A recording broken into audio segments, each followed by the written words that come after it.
చాలామంది సబ్స్క్రైబర్స్ చెప్తే కానీ అర్థం కాలేదు. దీంట్లో ఇంకా చాలా ఫ్లేవర్స్ ఉంటాయని. ఇది యాక్చువల్‌గా శ్రీ గణేష్ కర్పూర ధాని అని ఉందండి. దీని పేరు ఎగ్జాక్ట్‌గా అసలు ఏమంటారో ఆన్‌లైన్‌లో కూడా లేదు. ఇది చూడటానికైతే ఇలా ఉంటుందనమాట. మనం ప్లగ్‌లో పెట్టుకుంటాము. ప్లగ్‌లో పెట్టుకున్న తర్వాత మనకి ఇక్కడ లైట్ ఆన్ అవుతుంది. ఇక్కడ మనం కర్పూరం కానీ, లేదు అంటే ఆయిల్స్ కానీ ఇలాంటివి వేసుకోవచ్చు.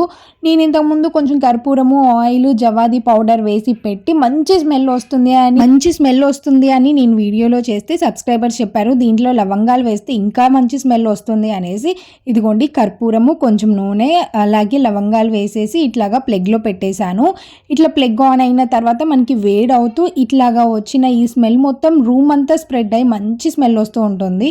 ఇంకా దీంట్లో విక్స్ వేసి కొంచెం ఆయిల్ వేసి పెట్టాము అంటే రూమ్లో చిన్నపిల్లలకి జలుబు ఉన్నప్పుడు వాళ్ళు చాలా ఇబ్బంది పడుతూ ఉంటారు కదా, అలాంటి వాళ్ళకి చాలా మంచిగా ఉపయోగపడుతుంది. వీటి లింక్స్ నేను పైన ట్యాగ్ చేస్తా, డెఫినెట్గా వెళ్ళి చెక్ చేయండి.